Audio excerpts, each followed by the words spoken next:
வணக்கம். முனைவர் கி. ராம் கணேஷ். இன்னைக்கு நாம் எழுத்தாளர் சிவசங்கரி அவர்கள் எழுதிய அப்பா என்ற நூலின் 3வது அத்தியாயத்தை சுருக்கமாக இந்த பதிவில் தெரிஞ்சுக்க போகிறோம்.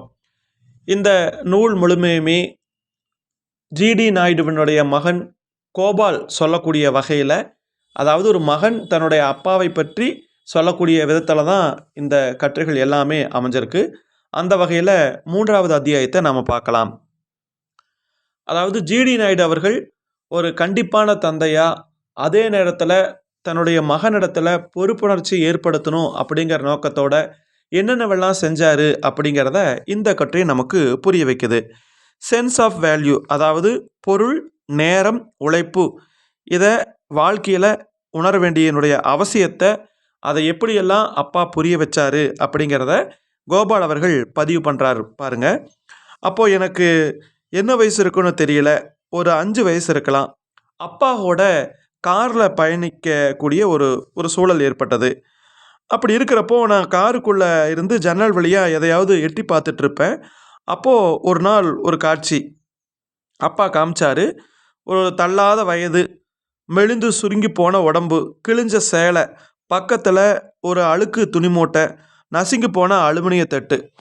ரயில்வே பாலத்து அடியில் ஒரு வயசான ஒரு கிழவி உட்காந்துருந்தாங்க. அப்பா எனக்கு காமிச்சாரு, கோபால் அந்த கிழவியை பாருன்னு. பார்த்தேன்.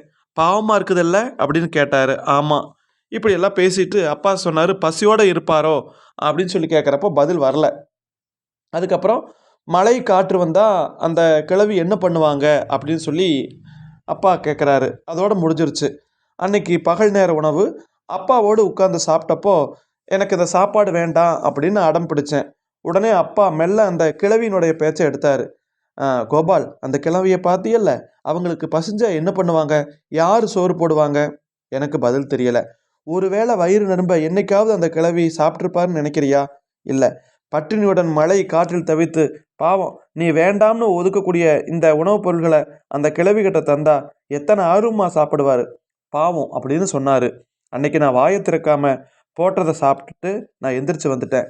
இது மாதிரியே நாங்கள் தினமும் அந்த பயணிக்கிறப்போ, அந்த வழியை போகிறப்போ அந்த வயசான கிழவியை பார்ப்போம். நாங்கள் அதுக்கு பெரியம்மான்னு பேர் வச்சுருந்தோம்.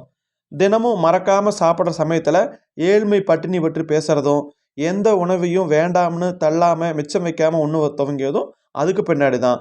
அதுக்கப்புறம் புது சட்டை வேணும்னு அப்பாட்ட நான் ஒரு சமயம் கேட்டேன். அப்பவும் பெரியம்மாவை நினைவுபடுத்தி, அந்த கிழவி கிழிஞ்சு போன புடவையை உடுத்திக்கிட்டு வாழ்கிறப்போ பெட்டி நிறைய புதுசு வச்சுக்கிட்டு நம்ம மேலே புதுசுக்கு ஆசைப்படுறது நியாயமா கோபால் அப்படின்னு சொல்கிறாரு. அப்படி கேட்டதுக்கு நான் வெக்கப்பட்டதும் இப்போ எனக்கு ஞாபகமாக இருக்குது. அதுக்கப்புறம் 1 மாதத்துக்கு அப்புறம் அந்த பாலத்துக்கடியில் அந்த பெரியம்மாவை காணோம். பிச்சை எடுக்க வேற எங்காவது போயிருப்பாரோன்னு நினச்சேன். அதுக்கப்புறம் ரொம்ப நாள் கழித்து தான் தெரிஞ்சுது, அப்பா அந்த கிழவியை ஒரு இல்லத்தில் சேர்த்து விட்டுட்டாரு. அதே மாதிரி அந்த அந்த கிழவிக்கு அப்பப்போ உணவும் கொடுத்துட்டு வந்திருக்கிறது விஷயமும் அப்பாவினுடைய உதவியாளர் கண்ணன் மூலமாக எனக்கு தெரிய வந்தது அப்படின்னு சொல்லி சொல்கிறாரு. அதுக்கப்புறம் வீட்டுக்கு வரக்கூடிய வெளிநாட்டு பத்திரிகைகளை பார்த்துட்டு அதில் ஒரு ரோமர் கை கடிகாரம், அதாவது ரோமர் வாட்ச் ஒன்று அழகாக இருந்துச்சு. எனக்கு வேணும்னு அப்பாட்ட கேட்டேன். அப்பா வாங்கிட்டா போகுது, ஆனால் அதுக்கு பணம் வேணுமே அப்படின்னு சொல்லி கேட்டார். நான் சொன்னேன், அப்பா உங்ககிட்ட தான் நான் பணம் இருக்குது, கொடுத்துடலாம்ல அப்படின்னு.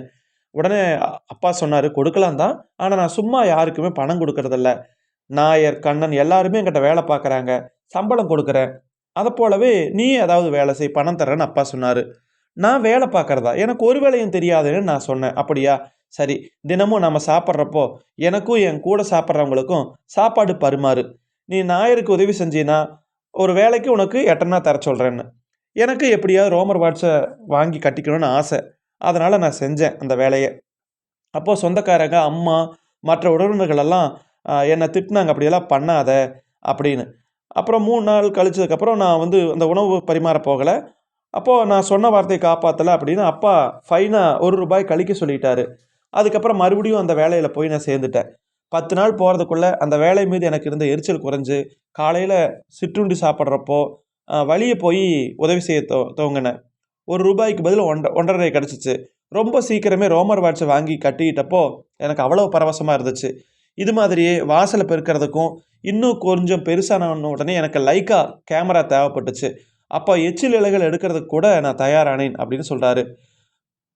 4-5 வருடங்களில் சாப்பாடு கூடத்தில் நான் வேலை செய்கிறதையும் வாசலை விளக்குமாறால் பெருக்கிறதையும் பார்த்த அப்பாவோட சில நண்பர்களும் வயசான பாட்டிமார்களும் ஒரே பையனை எதுக்கு வேலைக்காரன் போல் வேலை வாங்குற அப்படின்னு அவர்கிட்டயே சண்டை போட்டிருக்காங்க. சின்ன பையனை இப்படி ஈவு இறக்கம் இல்லாமல் நடத்துகிறாரே அப்படின்னு அவருக்கு பின்னால் மனம் நொந்து பேசியதாக கூட நான் கேள்விப்பட்டேன். எல்லாத்துக்கும் அப்பா கிட்டேருந்து பதிலாக கிடைச்சது சிரிப்பு மட்டும்தான். அப்போல்லாம் அப்பா அம்மா எல்லாம் எனக்கு எரிச்சல் ரொம்ப இருக்கும். ஊரே இவரை பணக்காரர் பெரிய தொழிலதிபர்னு சொல்லுது. ஆனால் எனக்கு 400 ரூபாயில் லைக்கா கேமரா வாங்கித்தர இந்த பெரிய மனுஷருக்கு மனசு இல்லையேன்னு எனக்கு ரொம்ப கஷ்டமாக இருக்கும். ஆனால் இன்றைக்கி நானும் ஒரு தகப்பனாக இருக்கிறப்ப தான் எதுக்காக அப்பா அப்படி பண்ணார் அப்படிங்கிற கண்ணோட்டம் தெளிவாக புரியுது அப்படின்னு குறிப்பிட்றாரு. இன்றைக்கி என்னுடைய மகனை என்னால் அப்படி வளர்க்க முடியுதுன்னா இல்லை. நான் வளர்ந்த காலம் வேறு, இன்றைக்கி என்னுடைய மகன் வளரக்கூடிய சூழல் வேறு. இன்றைக்கி நான் எதை கொடுத்தாலும் சாப்பிடுவேன். பாவக்காயிலிருந்து வேப்பம்பழ வத்தல் வரைக்கும் எதை வச்சாலும் நான் சாப்பிடுவேன். இதெல்லாம் அப்பா மூலமாக எனக்கு கிடைச்ச ஒரு ஒரு நல்ல குணம் அப்படின்னு சொல்லி சொல்கிறாரு.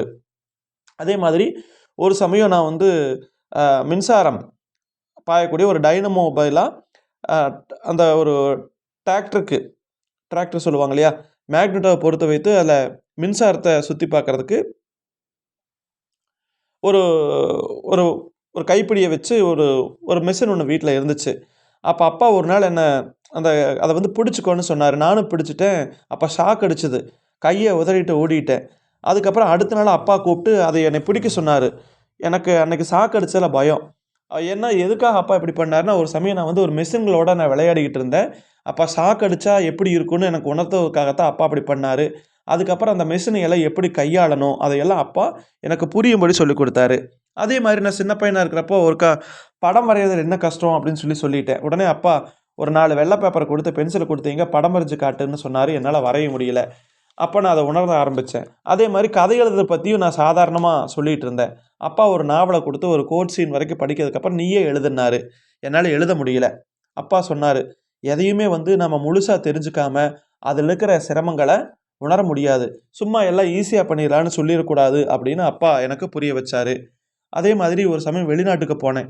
நான், அப்பா, டாக்டர் ராமசாமி ஐயர், சுப்பைய கவுண்டர் இந்த மாதிரி 4 பேர் போனோம். அப்போ எனக்கு 2ஆம் கட்டான் வயசு. நியூயார்க்கில் ஒரு ஹோட்டலில் தங்கியிருந்தோம். ஒரு நாள் அப்பா எனக்கு காசு கொடுத்து எல்லா செலவும் பண்ண சொன்னார். நானும் நல்லபடியாக செலவு பண்ணேன்.